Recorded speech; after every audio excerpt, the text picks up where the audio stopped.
Selamat pagi untuk kita semua. Yang menjadi topik pembelajaran kita pada pagi hari ini yaitu keluarga Kristen menjadi berkat bagi lingkungan. Sebelum kita mulai proses belajar mengajar kita berdoa terlebih dahulu. Kita satukan hati kita berdoa.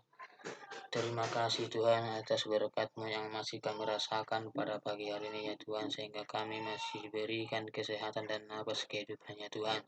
Ya Tuhan, sebentar lagi kami ingin memulai proses belajar mengajar kami ya Tuhan. Kiranya Engkau juga yang memberkati ya Tuhan.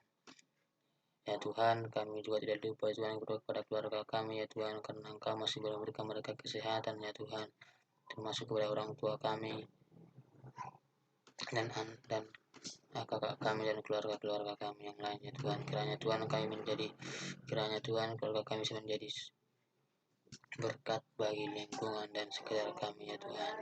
Dalam nama Kristus kami dan berdoa kepadamu. Amin. Ya, kita buka pembelajaran kita yaitu keluarga Kristen menjadi berkat bagi lingkungan. Di sini ada beberapa banyak kitab kita yaitu di Efesus 25 ayat 22 sampai 25 dan Efesus 6 ayat 1 sampai 4 dan Kolose 3 ayat 18 sampai 22 dan 1 Timotius 2 dan Timotius 2 ayat 8 dan sampai 11 dan Titus 2 ayat 1 sampai 10 dan Amsal 31 sampai 10 sampai 31. Itulah yang menjadi bahan Alkitab kita pada pagi hari ini. Ya, di sini sudah Bapak buat atau Bapak jelaskan Alkitab kita yang Bapak ambil dari Efesus 5 ayat 22 sampai 25 dan Efesus 6 ayat 1 sampai 4. Bapak bacakan untuk kita dan adik-adik mengikuti dalam hati.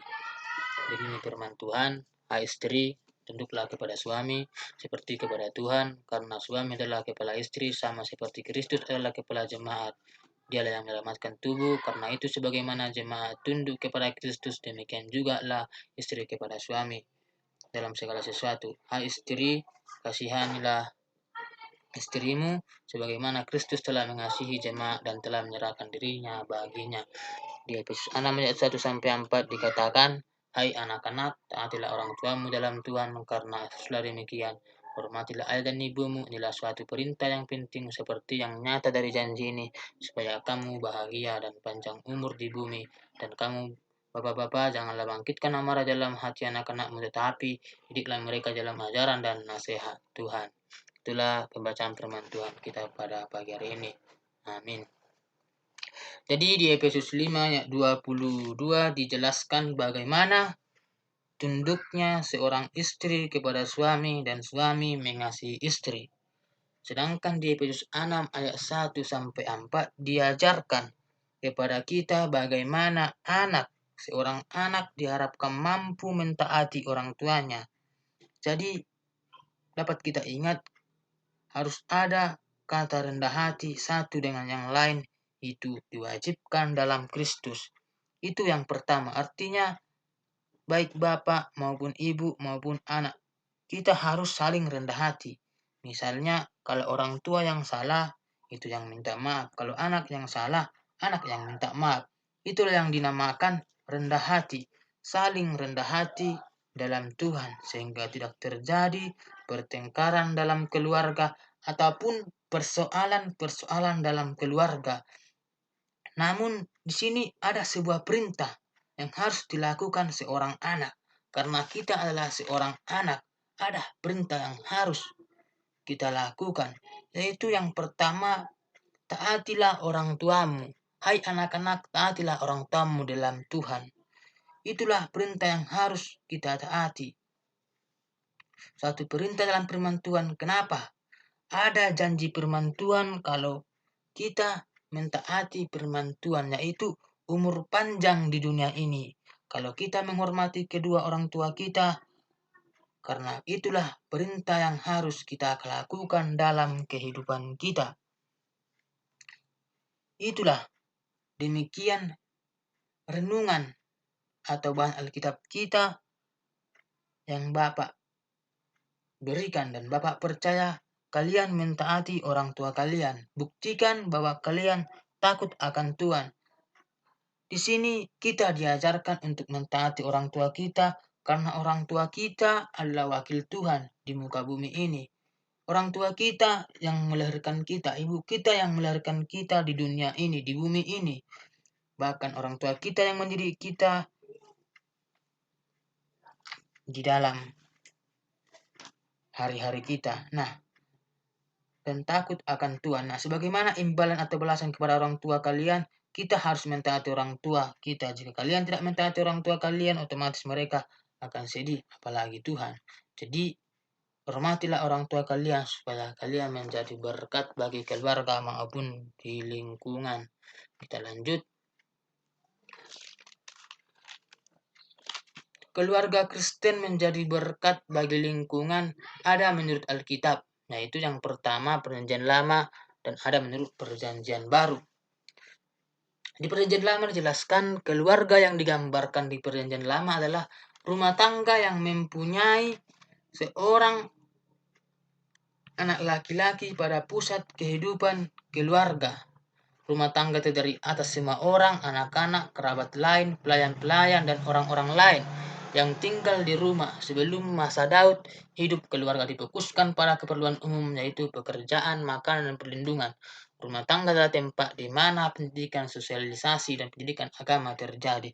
Di sini jelas dikatakan keluarga dalam Perjanjian Lama tidak ada kata yang disamakan dengan kata yang tepat secara modern. Ternyata dalam keluarga modern saat ini ada keluarga inti, baik itu yang biasa dari ayah, ibu, anak, dan juga mungkin kakek atau nenek termasuk. Tetapi kalau cucunya itu sudah tidak termasuk, itu sudah termasuk keluarga inti. Pada kenyataannya, keluarga yang digambarkan dalam Perjanjian Lama adalah rumah tangga yang terdiri atas semua orang, baik ayah, ibu, anak, anaknya, atau kerabat lain. Jadi, jadi hidup keluarga Kristen difokuskan pada keperluan umum, yaitu pekerjaan, makan, dan perlindungan. Inilah versi menurut Perjanjian Lama. Inilah pengertian keluarga menurut Perjanjian Lama. Dalam kenyataannya memang biasanya dalam Perjanjian Lama itu dijelaskan budak atau pelayan-pelayan. Budak maksudnya budak laki-laki dan budak perempuan. Nah, sini Bapak mau bertanya kepada kita adik-adik, apa isi pengertian dari budak dan pelayan? Budak itu apa dan pelayan itu apa? Mungkin itu ada perbedaannya. Apa sih perbedaannya adik-adik? Ya, betul. Budak dan pelayan itu berbeda, yaitu biasanya kalau budak itu istilahnya mau diapakan saja sama bos atau majikan, itu tidak ada nilainya lagi. Namanya juga budak, tidak melakukan hal-hal yang tidak sewajarnya, berbeda dengan pelayan. Nah, kalau kita melihat dalam Perjanjian Lama, ternyata bukan saja terdiri dari anak, ayah dan ibu, tetapi banyak-banyak hal lain karena faktor-faktor lain dalam sebuah keluarga. Itulah keluarga menurut Perjanjian Lama. Kita lanjut orang tua dan anak-anak. Keinginan suami istri yang paling besar ialah mempunyai banyak anak. Mazmur 127 ayat 3 sampai 5 terutama laki-laki. Di Mazmur 127 sampai 127 ayat 3 sampai 5 situ dijelaskan tentang keinginan suami istri yang paling besar ialah mempunyai banyak anak. Dapat kita pahami bahwa dalam keluarga menginginkan seorang anak yang paling utama adalah laki-laki. Jadi ibaratnya seperti ini, misalnya kita menikah pastinya ingin memiliki keturunan, ingin memiliki penerus. Tidak mungkin kita menikah seseorang tetapi tidak mau memiliki keturunan. Itu mungkin tidak masuk di akal. Tetapi kalau keinginan seorang laki-laki memiliki anak, itulah keinginan yang paling utama dari laki-laki.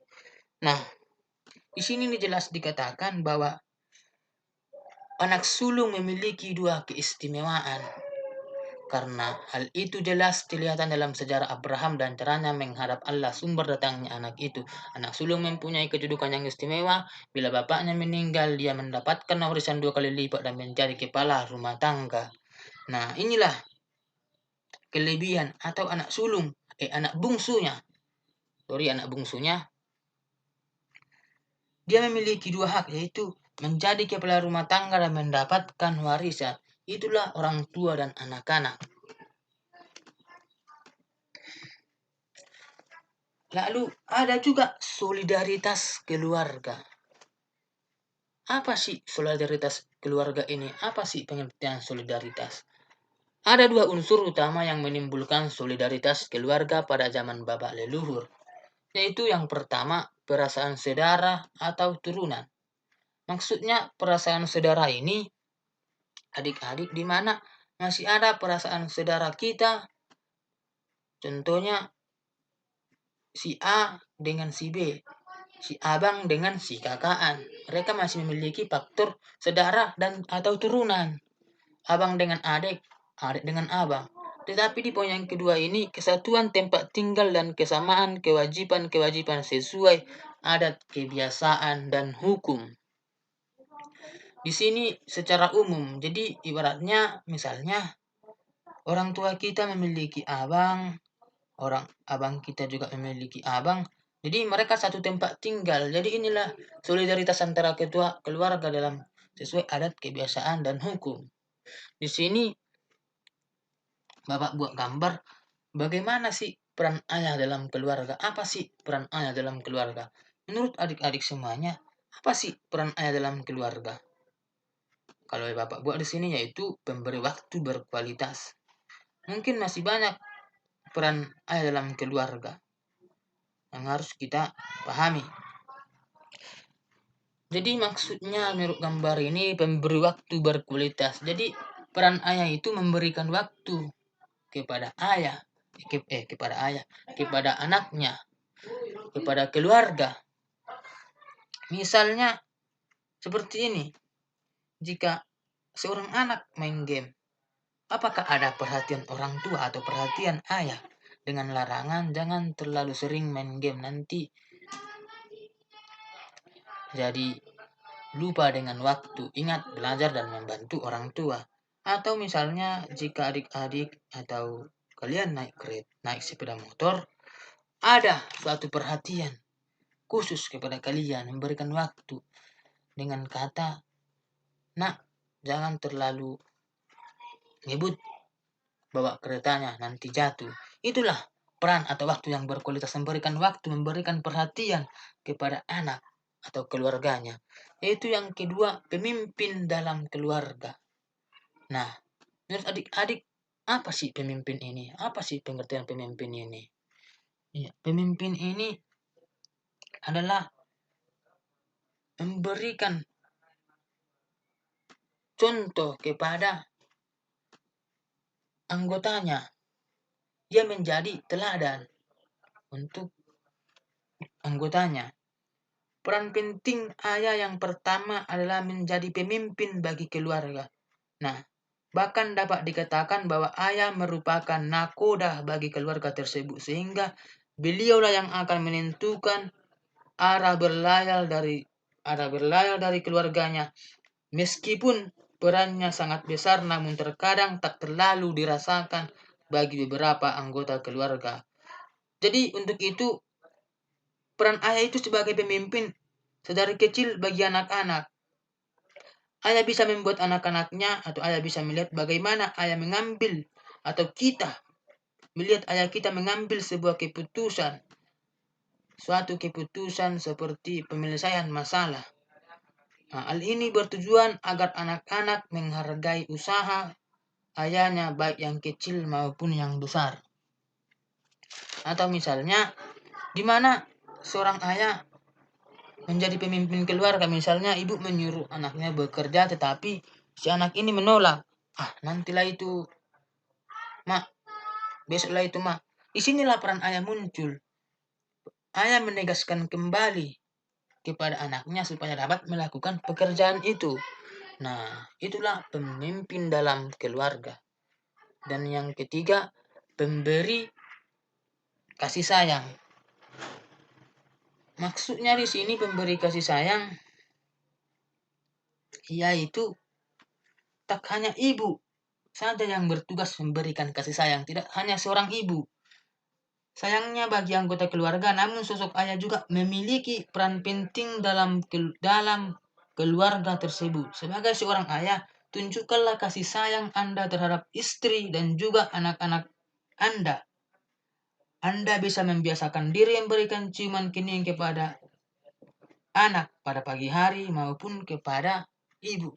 Jadi jika kita sudah seorang ayah ingin memberi kasih sayang, jadi kita ayah itu memberikan ciuman kepada anaknya jika dia mau pergi sekolah. Jadi otomatis akan timbul rasa kasih sayang antara keluarga atau antara ayah dengan anaknya.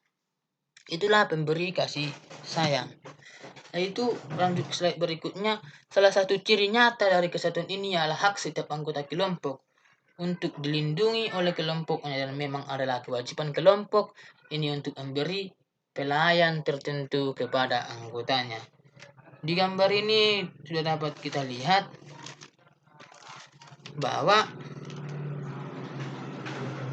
diajarkan bahwa sebagaimana bagian dari anggota keluarga Kristen bertanggung jawab sebagai anak juga memainkan peran-peran penting demi terciptanya keluarga Kristen yang menjadi berkat bagi lingkungan. Inilah peran seorang ayah, peran semua keluarga berperan aktif.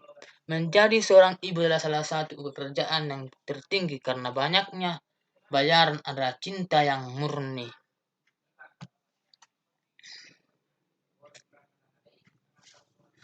Baru yang kedua kita lanjut, yaitu keluarga Kristen menjadi berkat bagi lingkungan. Nah, apa sih pengertian keluarga Kristen menurut perjanjian baru? Dalam kata Yunani, patria atau keluarga muncul hanya 3 kali dalam perjanjian baru. Tapi kata-kata Yunani, oikos, oikia yang searti atau rumah tangga muncul lebih sering.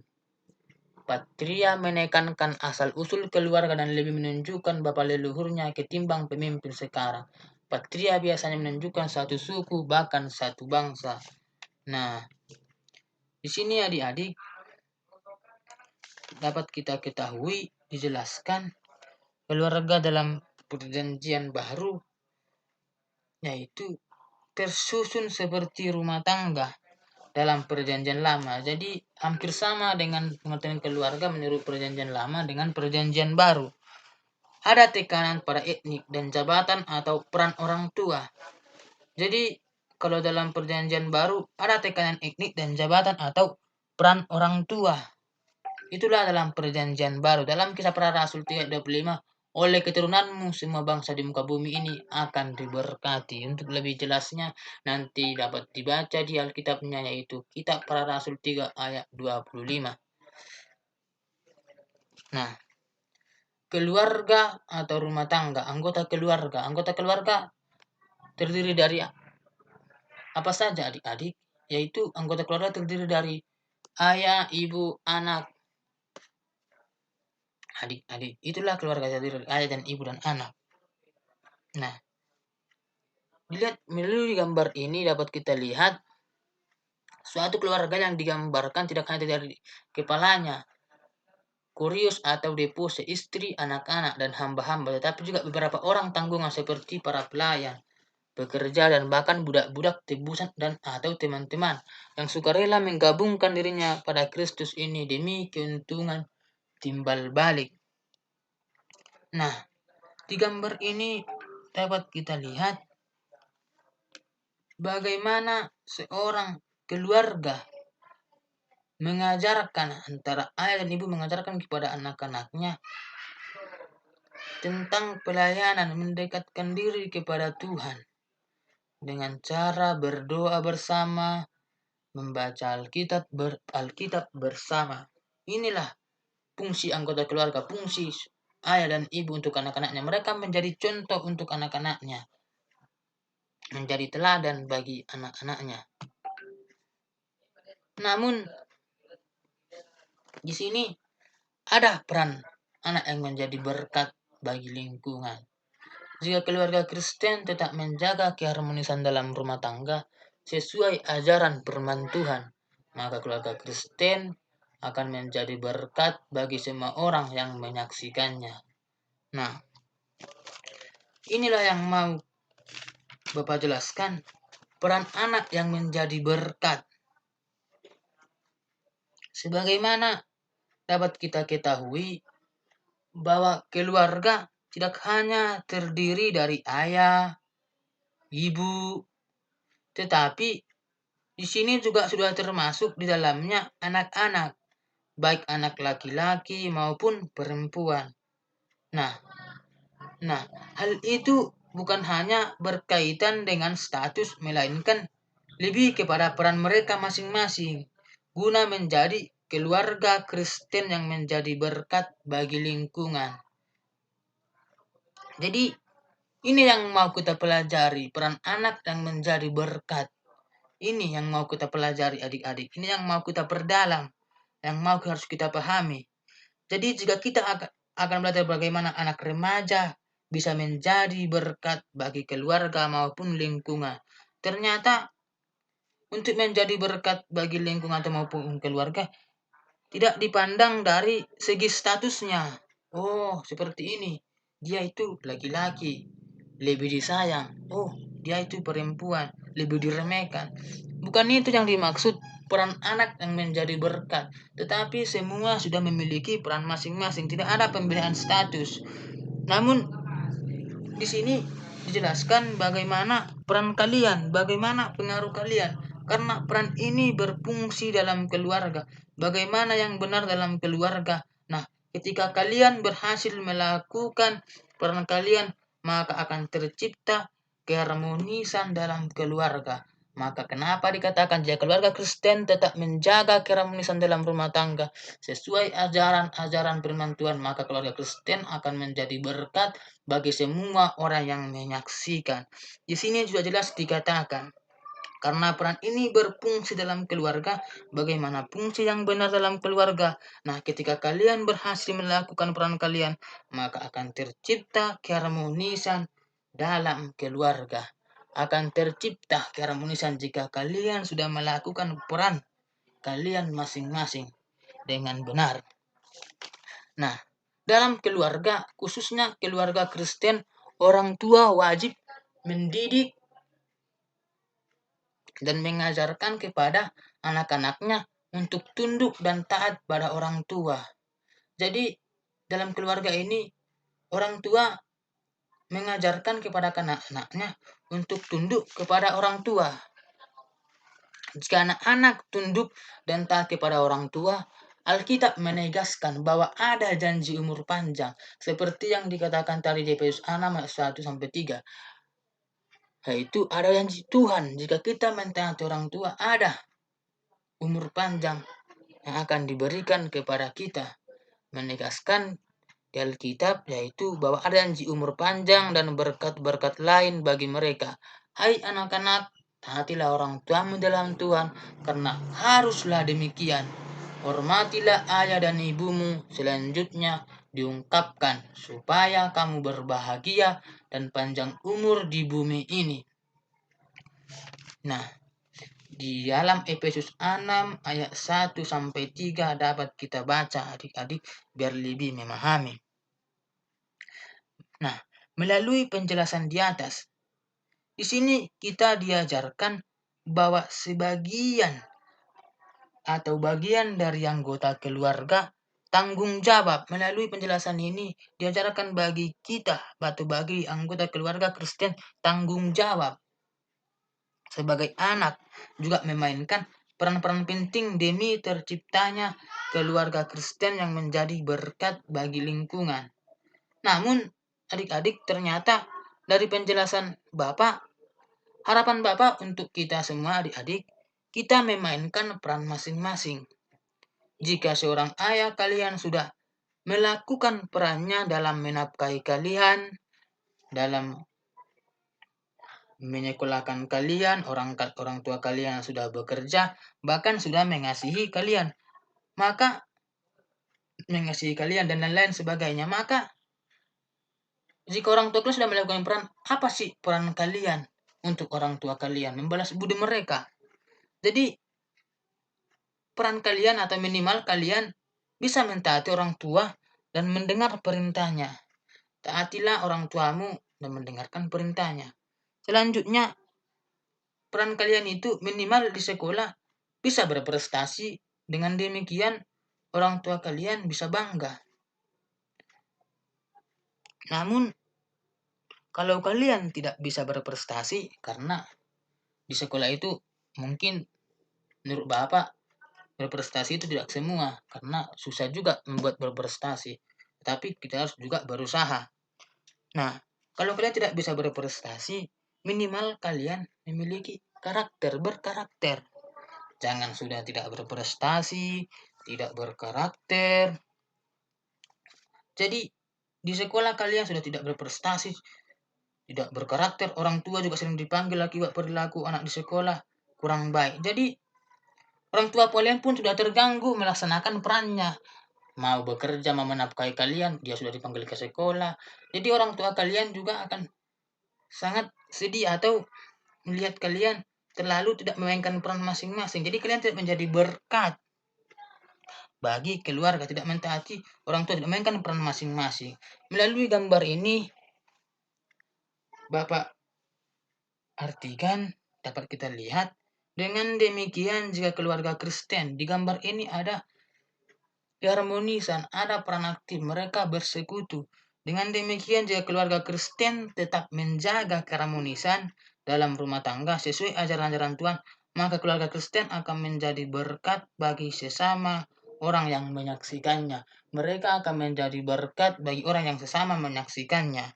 Jadi, melalui penjelasan ini Bapak berharap jadi kita atau kalian sudah hidup dalam prinsip-prinsip firman Tuhan, dan secara otomatis kalian sudah menjadi berkat bagi Tuhan. Jika kalian sudah menjalankan prinsip-prinsip seperti yang dijelaskan dalam firman Tuhan, seperti yang Bapak jelaskan, kalian akan menjadi berkat bagi Tuhan, maupun bagi lingkungan, ataupun bagi lingkungan masyarakat dan keluarga. Itulah peran anak yang menjadi berkat. Nah, inilah pembelajaran kita sampai di sini. Jadi jika ada yang mau bertanya, bisa bertanya. Nah, sekian pembelajaran kita pada pagi hari ini. Kita berdoa. Untuk pembelajaran berikutnya masih ada sambungannya. Yaitu kita berdoa, terima kasih Tuhan atas berkat-Mu yang masih kami rasakan ya Tuhan, sehingga kami dapat menyelesaikan proses pembelajaran kami ya Tuhan. Ya Tuhan, sebentar lagi kami akan menyelesaikan pembelajaran ini ya Tuhan. Kiranya Tuhan kami akan melanjutkan ke aktivitas kami berikutnya, yang Kau juga yang memberkati kami ya Tuhan. Dalam nama Kristus kami berdoa minta syukur kepadamu. Amin.